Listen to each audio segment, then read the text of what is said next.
This is the Latin News Podcast. I'm your host, Richard McCall, here in Bogota, Colombia. This week, we'll be addressing, well, none other than Ecuador. We'll be coming back to Ecuador for the second time on the Latin News Podcast. We have some very special guests, experts in their fields. We have none other than Ivan Briscoe, who is the Program Director for Latin America and the Caribbean for Crisis Group, and also Glaeldis Gonzalez Calanche, who is a fellow of Crisis Group as well. Now, Ecuador has been in the news a lot of late, sandwiched between Peru and, of course, Colombia.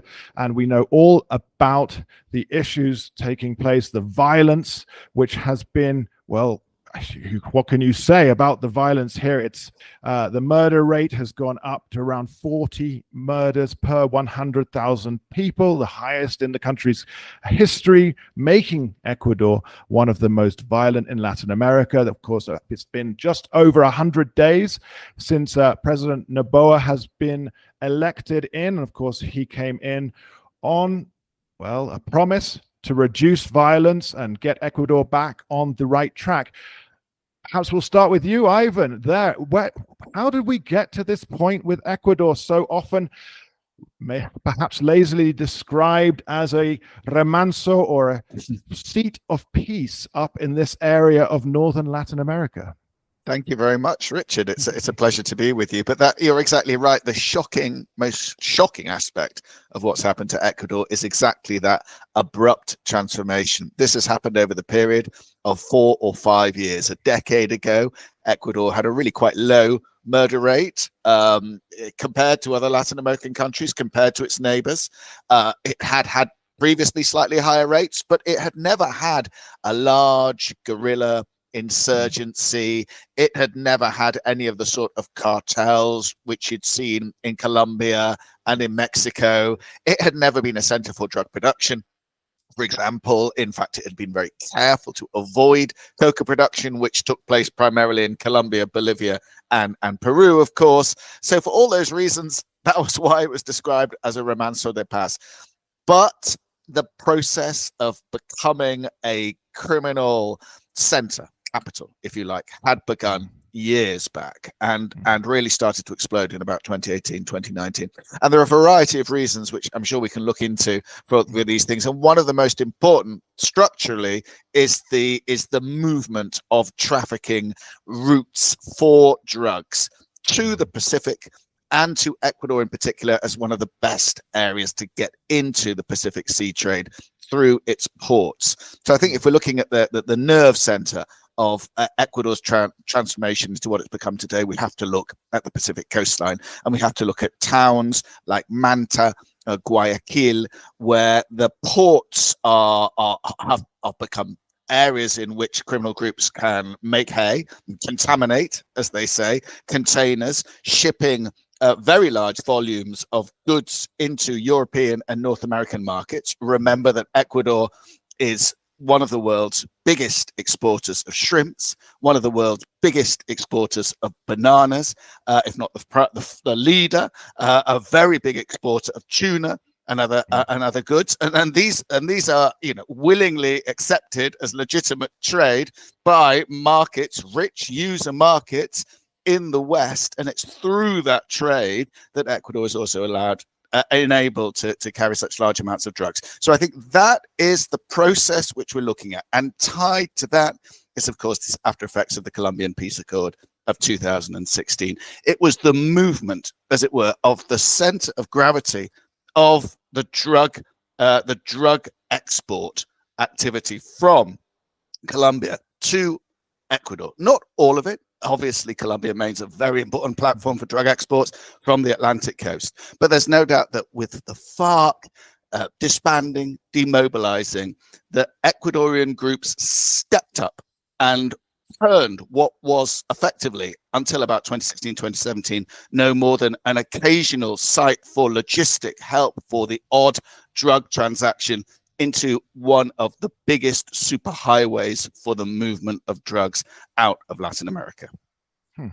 So as we talk about this as you know, a transshipment point, And of course, you've mentioned the fallout from the 2016 peace accord with the FARC. Laeldes, perhaps you could give us a bit more of, I don't know, a bit more information on the ground. How was it that that the criminal groups were able to penetrate Ecuador so easily? Well, thanks so much, Richard, for the invitation. Well, in parallel to this process that Ivan mentioned, this shift in the regional drug business that moved towards Ecuador domestically, these local groups have been operating in the country, and they have been linked to other types of criminal organizations. But when this shift happened, they managed to associate with transnational criminal outlets such as Colombian groups and Mexican groups, and insert themselves into this chain, into the supply chain, and offer somehow a service for them that they can manage to do in the country. And I would also like to point out that another factor that has driven violence associated with the drug business is that up until 2020, there was one big group that was in control of the business, that gave the guidelines of what had to be done. And this group, Los Choneros, worked alongside smaller groups or smaller factions that they had a separate operation, but they worked together. So the operation was very pacific in that way, because they were all working for a common goal. They were all working in a very similar guidelines. But when their historical leader was assassinated in late 2020, these groups did not comply with the new leadership. With the new leadership of Fito, which is the criminal and the main leader that escaped from prison in early January. And so after this moment, these smaller factions broke with Los Choneros, and they started to rival with this big group for coveted spaces such as port accesses and access to rivers, and also prison spaces within the prisons. And so that's also one of the biggest triggers of violence between these criminal groups, which accounts for more than 90% of the violence in the country. This kind of turf war between these groups trying to regain or take some of the spaces that the Los Choneros historically had. And so right now, there are currently two big criminal structures. We have Los Choneros, which is still one of the biggest groups, and their operations date back to the 90s. And we have another faction that has been referred to as the anti-choneros. And so this dynamic between these both structures is the one that's driving violence in the country, and that has been a turning point of this was 2020, when this leader was assassinated. So you have the choneros and the anti-choneros, and so this is where the government's efforts are going.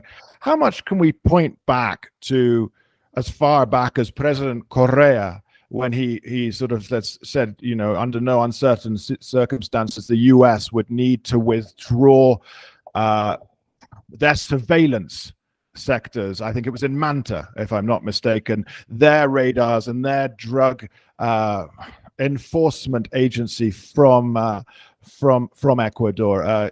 Either one of you, who wants to jump in on that one? I can say something about that, Richard, because this is an issue which does come up, but I don't think I can give you a definitive answer, because the versions you hear from very senior Ecuadorians on different sides of the Correa, anti-Correa divide are radically different. And it's very difficult to get a clear line on it. Clearly, from the US security establishment, you tend to hear the opinion that without the Manta forward operating base, which was disbanded in 2010, the Ecuador lost its capacity to track and seize drug shipments. It's not as clear as that. There was still a strong relationship between Ecuadorian authorities and the DEA and other drug authorities. There were still very large confiscations of drugs years later. It wasn't the end of counter-narcotic policy by any means. And in fact, from senior members of the former Correa administration, you hear some extremely critical remarks about what was going on in Manta, and in fact wasn't serving its purposes at all. And you do have large US bases in other countries where there are still significant trafficking flows. I'm thinking of Honduras in particular. So I don't think you can say that's the end of it. I think what you did see under Correa was a gradual penetration of crime into different parts of society, and one of the main reasons for that was the money laundering, because Ecuador has been a dollarized country since the year 2000, and so it's very easy for criminal groups to take their dollars and park it somewhere in an ailing business in Guayaquil or elsewhere, and cover up their earnings. And with money laundering, you started, and of course the occasional drug shipment, you started to see gradually the formation of stronger, more consolidated criminal groups. Yeah. Glaeldis has just spoken about the Choneros, perhaps the most important criminal faction in Ecuador, named after Chone, which is a town in the state of Manabí, the people of Chone, as it were. And that was emerging in the early 2000s. From what we know from the people I've spoken to recently in Ecuador, it started off apparently as effectively a criminal group devoted to robbing trucks on highways, and then moved into drugs, and then of course began through the prisons through their presence in prisons, to become an important criminal influence. So all of this would not have been, as it were, the attention of the Manta base anyway. I think looking at the US as maybe the safeguard, which then was removed and no longer existed, and Ecuador went wrong, is a very simplistic explanation. I think there are a lot of other things going on in a slow burn process and then a fast burn process, because Glaeldis has mentioned this increased criminal rivalry. The other side of that was the state dismantled some of its own defenses under severe conditions of economic crisis, under a process of political change. And I think when you speak to former state officials very high up in the armed forces or the police, they will tell you, we took our eye off the ball, basically. Okay. And that was absolutely crucial too. So this is very interesting, because you moved into the question of prisons, and we know that these gangs, as in so many places, are run straight out of the prisons. I saw the other day a poll taken on President Noboa's, I would say popularity coming out. He's got 79% trust. 56% of those polled think that he's on the right track, and 52% of those polled believes that Ecuador has improved. And of course, Noboa's security plans, they seek to assert military control over the borders, the ports, create a centralized intelligence hub, equip law enforcement, as you suggested. It had been, they've taken the eye off the ball, and they're making the construction on 2 maximum security prisons in both the Amazon and on the Pacific coast to be handled by the same Mexican Salvadorian consortium that built a new jail in El Salvador. I couldn't help myself. I do have to bring in Bukele. It is all the rage to discuss President Bukele of El Salvador because of his extreme tactics in, let's say, I guess you could say pacifying El Salvador as far as it goes. What do you say, Glaeldis, to the people out there who said, yes, that's what Ecuador needed. We need to build more prisons. We need to jail as many gang members as possible.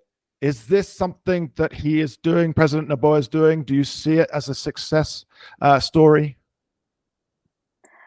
Well, the only element that's proving success so far is a mild reduction of homicides. Mm-hmm. And I think that's what the Noboa government is focusing on reducing homicide rates. It went from 44 to at least 39, and so they're working towards that.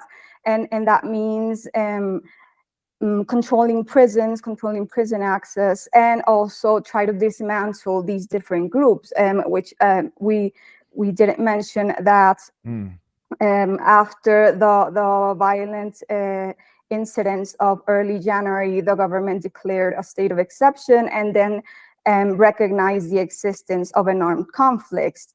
So they identified 22 groups as terrorists or the enemies of the armed forces. So the efforts are being put towards that. And I think Noboa or the comparison with Bukele has come up recurrently, but he has distanced himself from that approach. And he has said that what he's doing in Ecuador, it responds to another nature of criminality. And we're not talking about street gangs or the maras that they have in El Salvador. We're talking about local groups that are linked with drug trafficking and with international groups. And so the nature of the enemy is definitely different. And also the policies or this iron fist policy that has been tried to put in a same or trying to put that they're in the same track, but there are some differences. When the government declared their plan for building these high security prisons, I don't think the people really went into the detail of seeing how they were going to be, because the prisons in El Salvador are for a capacity of 30,000 inmates. And the prisons that are intended to be built in Ecuador are really small. They're for around 700 inmates. And so there are very big differences. I don't think the plan in Ecuador or the site is in let's try to do this mass incarceration of people and put everyone in that belong in these groups in prison. And I do think that approach will be counterproductive, because we have seen in the past in the country that has been something that previous governments have turned to, like the violence and crime is rising, so let's try to do this mass incarceration policies. But what they have done is actually strengthen these groups within the prisons. It's where they have their strongholds. And they make more people who are maybe not even part of the group insert themselves in these groups. So it's actually fueling violence in the long term, in the medium and long term. And it's giving these groups more power. And so I think this approach, it has to be carefully looked at, because it has proved to actually, or in 1 or 2 years, to boost these groups' ranks, to boost their power, to extend their influence when these people leave the prisons. And so I think that's an element that's important to highlight. Since the beginning of the operations in the context of the armed conflicts, more than 11,000 people have been detained. And the prison population until then was around 31,000. And we don't know if they have been detained and then released. So the levels of this circulation of people going into prison and then leaving. There's also a figure of pretrial detention, which works against this. And people can remain in prison 1 and even up to 2 years without even facing a trial or without facing any type of offense, or without even being able to know why they are even detained. So I think that's something that the government is working on, to see how after doing these raids and putting so many people in prisons, to see how they will arrange in the prison system these different groups, because that's also an element that's driving violence, the war of these groups among the spaces of prisons. And last week, I attended a virtual event in which the Minister of Interior was talking about the advances and the progress that has been made. And she admitted that the control of prison is still not achieved. She said that it has been the hardest part of the policy, of the plan to do. And I have seen that inmates have managed to escape. So I think this element of controlling prison is the priority, but there's still knowledge of the challenges that they face in the immediate term and in the long term, and when the armed forces will have to leave the spaces because they're currently in control, and what happens when the institution that is in charge of controlling the prisons actually take charge, which is also very faces allegations of corruption. So all of this is being talked about and discussed. And I think there are very different elements that separates these two examples of El Salvador and Ecuador. Yeah, I think again they should be definitely kept apart. But there's obviously the inevitable comparison made. It's inevitable because we're this side of the world. It's sort of just lumped it together. Oh yeah, they're unruly again.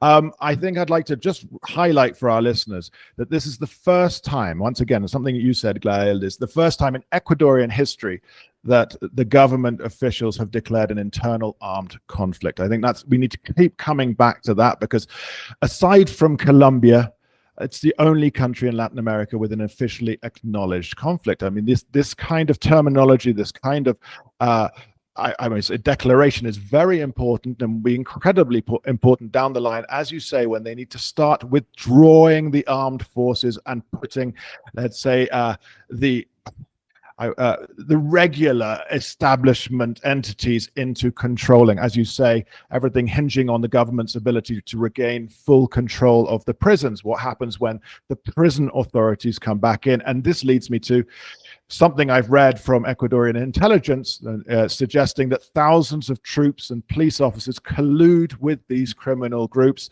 Indeed, these bans permeate public institutions at all levels, implicating current and former judges, police officers, prison guards, lawyers, mayors, and even former National Assembly deputies. So this web of influence may have been laid bare a little bit, well, at least in the past case, the Metastasis case, which uncovered a systematic plan to secure impunity for indicted subjects. But how on earth do you unravel all of this? Because this seems totally key with these weak state and institutions, Ivan. It's a tough one, but it just seems to me that this is absolutely key. The Metastasis case is at the heart of it. There's no doubt about it. And can I just say a few words about this Metastasis case, because it's extremely important.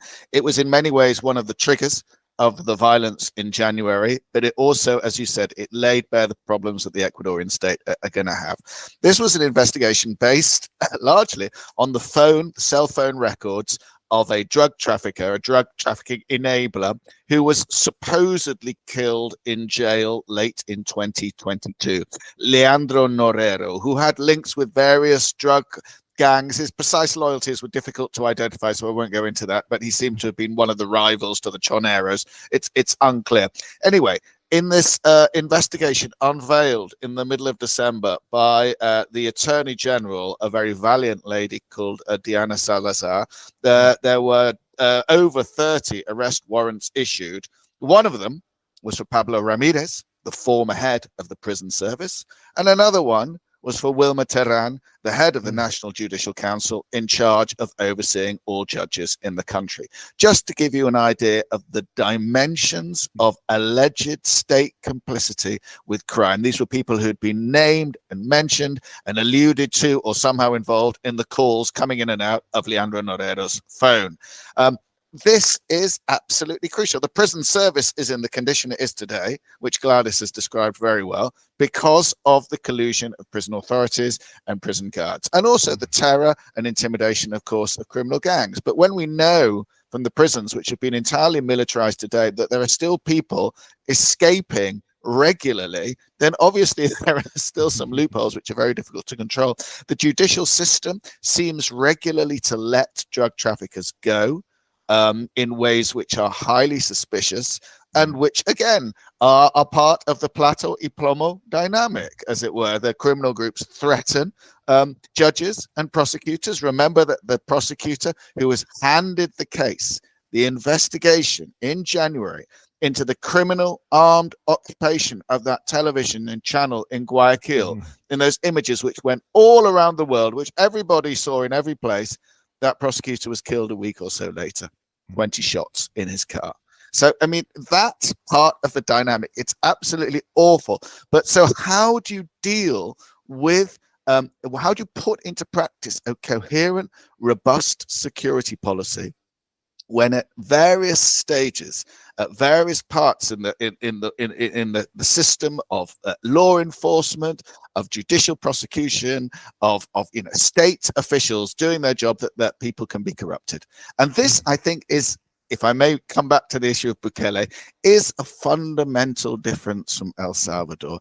It's the extreme wealth of the Ecuadorian criminal groups. I mean, the estimates we've heard of the earnings of the main Ecuadorian criminal groups are now $500 million a year, way in excess of what El Salvador's gangs would earn. So their capacity to corrupt, and along with that, the firepower which they have gained through that money and through their contacts with the Mexican and Colombian and Albanian and supposedly Russian criminal underworld, the international drug trafficking rings.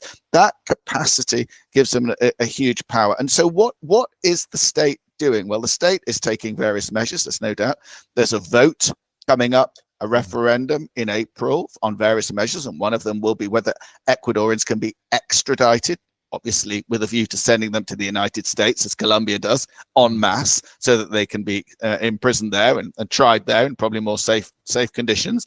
There is the there's the plan to increase state earnings through the increase in value-added tax, which appears to be going ahead. So there's some more money to put in the security forces. But it's also interesting to see what they're not doing, because that's almost as relevant. And one of the things that they're not doing with particular urgency, it seems, is trying to locate and arrest the two criminal leaders who escaped at the start of January. I'm talking about Efito Adolfo Macias, the head of the Choneros, and Fabricio Colón Pico, the head of Los Lobos. And the Lobos were very much involved both in killing the presidential candidate Fernando Villavicencio last year and in the uprising early in January. Why are they not going after those two?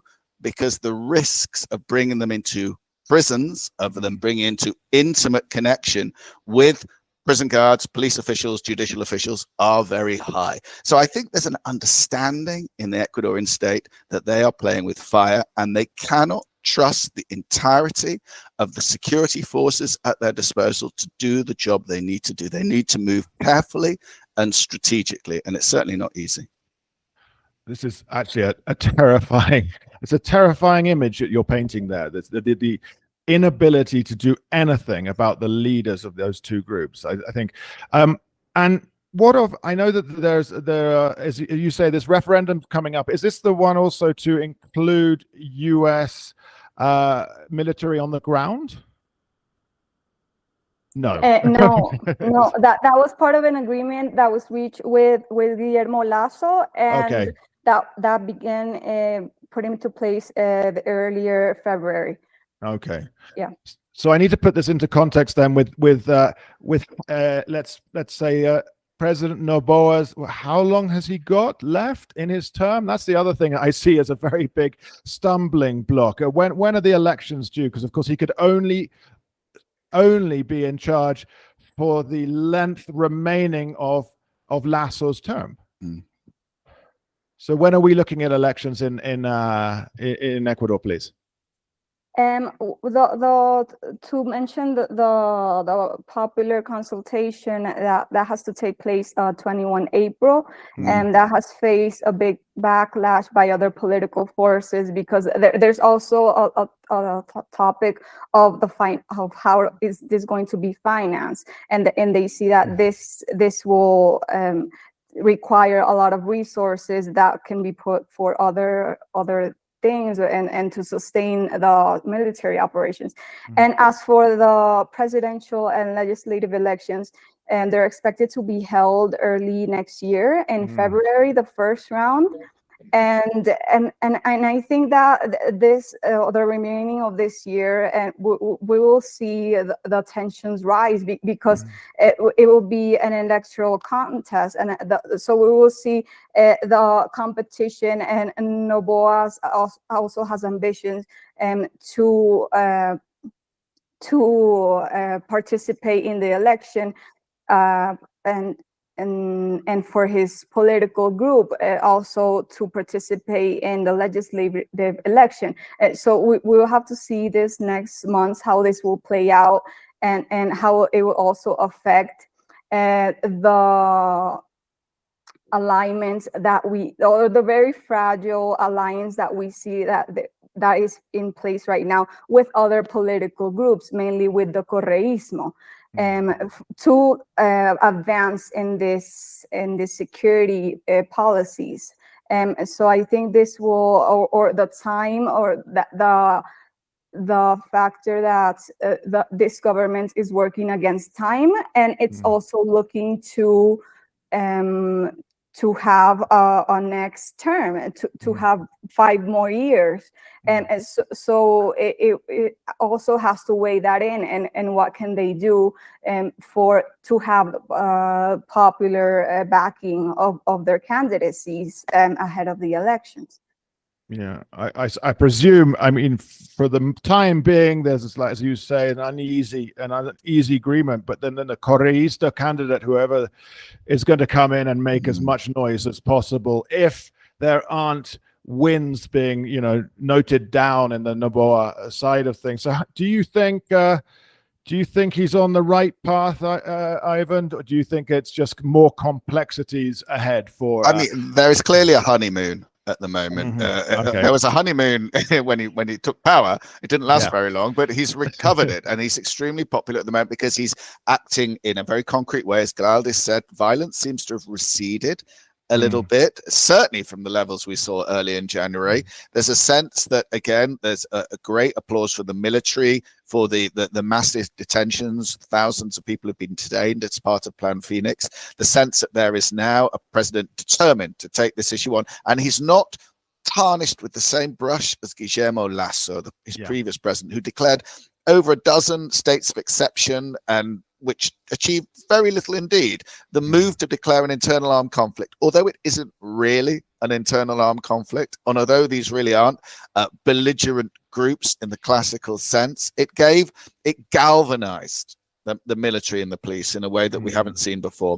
But I think the challenges are immense. I don't think it's going to be such plain sailing for Noboa. And I think this popularity, which seems, as it were, to draw on the similar numbers from Bukele, is based on really thin ice, actually, because we could easily see crime going back up again. There's always the risk that people close to him could be found to be corrupt or to be themselves involved in the drug trade for all those reasons I mentioned earlier. And let's be honest about it, Noboa comes from a very wealthy family, very deeply involved in the banana trade. And I think we have to be honest that there are people he knows who are close to him, not necessarily in his family, but in his family circle, that are probably involved in the drug trade as well. So there are lots of very explosive issues. And of course, there's the classic political divide in Ecuador. There's the Correa's party, Revolución Ciudadana, its desperate desire to get back into power somehow, and maybe one day it will find a winning formula, which it hasn't succeeded in doing recently. And so there are all those risks. It's not going to be straightforward for Noboa at all. That said, he does seem to have the goodwill of the people, and he has, as you said, a flimsy but somehow political coalition in the National Assembly, which seems to be surviving somehow, which managed to approve his tax increases, which is unusual in a Latin American country, that there is such cross-party approval for these measures. It wasn't easy. So I think for now, the luck is with him. Oh, well, and may it last if this is going in the right direction. I see it. So again, as I said, the word complexity is coming back into it when everything is so permeated with this corruption. And I'll put this out there, I'm absolutely certain that someone within the circle will be implicated for alleged connections. I'm being very careful how I'm putting this. I'm not going to name anyone or anything, but someone will come out. You know, the Guayaquil families involved in the banana trades and everything else out there. I had one final question to you, both out there. We talk about the drugs coming in from Colombia and, of course, to an extent from Peru. Is there actual coca production taking place in Ecuador as well? Either one. Yeah, as we mentioned in the beginning, the Ecuador plays a role more in terms of transit and storage. But in the last few years, there's really no monitoring of this and no reporting of the crop of the crops in Ecuadorian territory. But there has been some information released and also from Colombia that crops have moved into Ecuadorian territory and in this border with Colombia and in Nariño, Putumayo, in that area.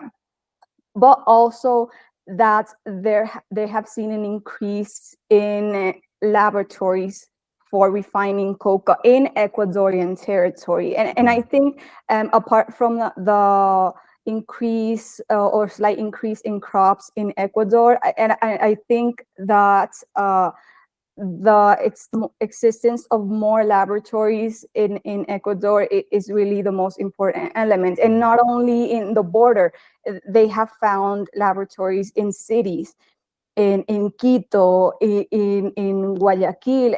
So that gives us like a bigger image of how these groups have expanded their operations and into urban areas. And it's very different to what happens in Colombia, where these groups mainly operate in rural spaces. In Ecuador, it's in cities, in communities that are part of cities and urban areas.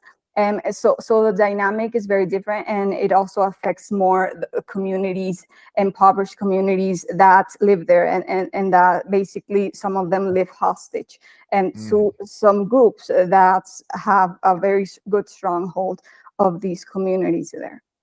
Yeah, very difficult. Very difficult indeed. If that we see a shift in that dynamic, but I think this is an excellent place to bring this conversation, truly enlightening and, well, just I would say, to talk to two people of your caliber about such an issue that is in the news, but risks falling off the news because, of course, whatever else is going on in the region and in the world, it is so important to keep this up there and to explain what is going on. So let me take this moment to say thank you so much to Ivan Briscoe, who is the program director for Latin America and the Caribbean at Crisis Group, and of course, Glaeldis Gonzalez Calanche, thank you. She's a fellow at the Crisis Group as well here in Bogota. Ivan Briscoe in London. Thank you both for sharing your time and bottomless knowledge on this topic. Richard, it's been a pleasure. Thank you. Thanks you so much, Richard. It's been an absolute pleasure. I've been Richard McCall here in Bogota, Colombia. This has been the Latin News Podcast. Thank you, everyone, for listening. Subscribe and share, and we'll be back in a fortnight with further topics from the region. Thank you, and goodbye.